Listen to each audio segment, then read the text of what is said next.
Hello everybody, and finally, welcome back to another Marvel Cinematic Universe movie review.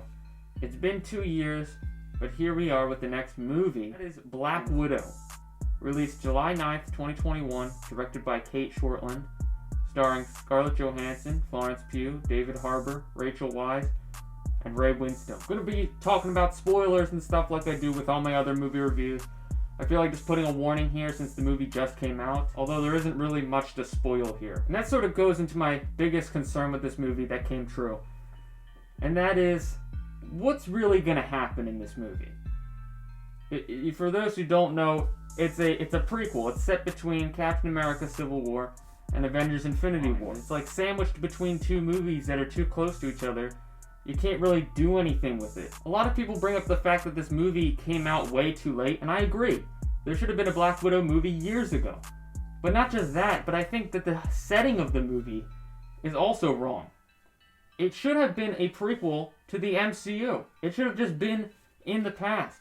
You know, how she escaped the Red Room, how she joined S.H.I.E.L.D., how she met Hawkeye, how she took down the Black Widow program. You can still include Dreykov and Taskmaster as the main villains, although make them more charismatic and interesting. You can still include everything with her, makeshift family and things like that, although actually commit to the things that they're trying to, the different ideas they're trying to go with that. And I'll get on those 2 points in a little bit. Much more interesting story is the one that they keep mentioning, that they've been mentioning. This story, nothing really meaningful happens. Truthfully, there's 2 reasons why this movie exists. Number 1, they realized they're years late to making a Black Widow movie. They should have done it a long time ago. So it's almost like, well, we're kind of obligated to make one. And the second reason is to set up Yelena Belova as the next Black Widow. That's it. Because nothing else really impacts the rest of the MCU. Has really, there's a thin line between having importance to the MCU and just existing to set up things. And so it kind of, goes into the territory of just existing to set up other things, which is not a good thing. Because I'm trying to watch this. I'm trying to enjoy this thing. I don't care about the future stuff if this isn't that good. Luckily, Florence Pugh as Yelena Belova, it's hard to pronounce, okay, especially with this mask, is the best part of this movie. So that's a good thing. But I don't care because it's just set up for her. And it's very apparent that that's the case. Okay, so let's talk about the conflict, the villains, okay? Dreykov is the leader of the Black Widow program, and he is the worst villain in the MCU. And I mean that wholeheartedly. I've given it thought. I've compared him to the Mandarin, because at least with the Mandarin twist from Iron Man 3, where the Mandarin's actually just an actor, at least he has personality. Here, Dreykov is just, there's nothing to him. There is nothing. He's just Russian Harvey Weinstein. That's it. I mean, Harvey Weinstein's a bad guy, sure, but that doesn't make a good villain for a movie. And then you have Taskmaster. So it's revealed in the movie that when Natasha joined S.H.I.E.L.D., she ended up killing Dreykov's daughter. Which makes it very apparent that Dreykov's daughter is going to be Taskmaster. I don't care that they changed it from the comics. Tons of things are different. It just has to be good. Okay? Here, it's not good, because there's really no emotional connection that the two characters have. It's very similar to the Winter Soldier movie, where Bucky becomes the Winter Soldier, but you don't have that movie to sort of establish the connection that Bucky and Steve have. It's just mentioned earlier, oh yeah, I killed a kid. Okay, that kid's now Taskmaster. There's nothing to it. There's no connection. It just kind of comes out of nowhere, too.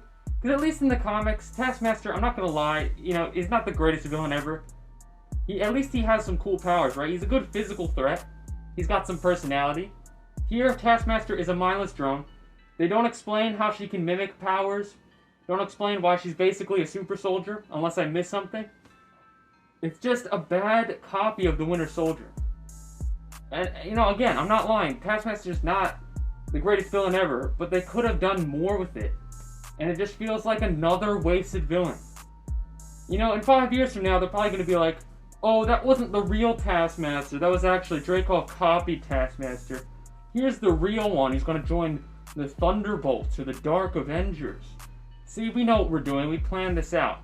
No, this is another failed villain, and I don't know why they keep doing this. This is a bit of a hot take regarding this movie, but I was not a big fan of Red Guardian, or Melina, right, who are the father and mother of Natasha and Yelena, sort of like the makeshift kind of adopted family. They were on a spy mission. It's kind of hard to explain, but hopefully you've seen the movie so you know what I'm talking about. The problem is, Red Guardian literally sold Natasha and Yelena into slavery. More or less slavery. Melina is indirectly responsible for torturing them. And yet, by the end of this movie, all's forgiven. Natasha killed a child, or thought she did. Oh, that's whatever. Oh, Red Guardian sold them into slavery? Oh, whatever. Melina, basically tortured them? That's okay, because we're all taking down the Red Room again. It's like they can't commit to these characters. The most we get is Red Guardian trying to apologize to Natasha, which he never actually does. He just thinks that he's doing it. That doesn't make up for anything. And they can't actually commit. It's a big issue with the MCU, with WandaVision, where Wanda basically enslaves a town. Oh, it's okay, you can just leave. They can't actually commit to the emotional elements of the movie, because they just slam jokes in. Or just all is forgiven at the end. Because they gotta be the good guys, right? No emotional depth to the characters or anything. The music, there's nothing really special. There's a cover of Smells Like Teen Spirit that plays over the opening credits. Might I say that the opening credits, as well as the opening scene of the movie, are the best parts. Very well done.